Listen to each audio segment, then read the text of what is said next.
Good morning प्यारे बच्चों, मैं हूं आपके एजुकेटर पूर्णिमा और हम करेंगे वर्कशीट नंबर 17। सब्जेक्ट आपका सामाजिक विज्ञान है, कक्षा आपकी 8वीं है और डेट है 23 नवंबर। आकार और स्वामित्व के आधार पर उद्योगों का वर्गीकरण। पिछली वर्कशीट में हमने उद्योग देखे थे कि भाई कागज कहाँ से आता है, आपका वन इंडस्ट्री है, आपकी पेपर इंडस्ट्री है, ठीक है, वो चीजें हमने देखी थी। तो अब हम ये देखेंगे कि कितनी इंडस्ट्री, कौन सी इंडस्ट्री कितनी बड़ी है, ठीक है। तो प्यारे बच्चों, पिछली वर्कशीट में आपने जाना कि उद्योगों से अभिप्राय उन आर्थिक क्रियाओं से है जिनका संबंध उपलब्ध संसाधनों को उपयोगी वस्तु बनाने में किया जाता है। उद्योगों का वर्गीकरण कई आधार पर किया जाता है। इस वर्कशीट में हम आकार और स्वामित्व के आधार पर उद्योगों के वर्गीकरण को समझने का प्रयास करेंगे।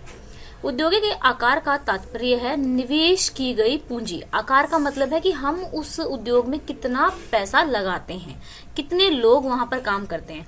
मान लो हम लगाते हैं 20 लाख और लोग वहां पर काम करते हैं, है ही इतना ज्यादा वाली इंडस्ट्री और उसमें लोग काम करते हैं 10, 100, 1000, ठीक है। और उत्पादन की मात्रा और वो कितनी चीजें बना पाती है। आकार के आधार पर उद्योग को दो भागों में बांटा गया है। एक तो लघु आकार के उद्योग और वृहद आकार के उद्योग। कुटीर या घरेलू उद्योग छोटे पैमाने के उद्योग हैं जिसमें दस्तकारों के द्वारा उत्पादों का निर्माण हाथों से होता है, जैसे टोकरी की बुनाई, मिट्टी के बर्तन बनाना, गुड़ बनाना और साबुन बनाना, मोमबत्ती बनाना आदि, ठीक है। छोटे छोटे काम है ये तो, है ना। बड़े पैमाने उद्योग में अधिक पूंजी और अधिक श्रम की आवश्यकता होती है जब बड़े पैमाने पर लगती हैं। ये उद्योग बड़ी मात्रा में वस्तुओं का उत्पादन करते हैं। प्राय इन उद्योगों को आवासीय क्षेत्रों से दूर, यानी कि जो उद्योग होते हैं जहाँ पर रहने का स्थान होता है वहां से दूर होते हैं, क्योंकि फिर इनसे पोल्यूशन वगैरह होता है। स्वामित्व के आधार पर बात करते हैं हम। एक तो निजी क्षेत्र, ठीक है, के उद्योग का स्वामित्व और संचालन एक व्यक्ति या व्यक्तियों के समूह द्वारा किया जाता है। सार्वजनिक क्षेत्र, इसमें सरकार का मतलब इसमें जो ओनर होते हैं वो सरकार होती है। संयुक्त क्षेत्र, इसमें क्या होता है, स्वामित्व और संचालन राज्य और व्यक्तियों के समूह द्वारा होता है। सहकारी क्षेत्र यानी कोऑपरेटिव, इसका स्वामित्व जो और संचालन होता है कच्चे माल के उत्पादकों तथा श्रमिकों दोनों द्वारा होता है। जो उत्पादन करते हैं और जो लेबर होते हैं वो दोनों ही इसका क्या करते हैं, इसका संचालन करते हैं, इसका स्वामित्व रखते हैं। तो इस तरीके से अभी आपको देखना है लघु उद्योग से आप क्या समझते हैं, ठीक है। यहाँ पे तो पहला प्रश्न है, लघु उद्योग से आप क्या समझते हैं। छोटे पैमाने के उद्योग को लघु उद्योग कहा जाता है।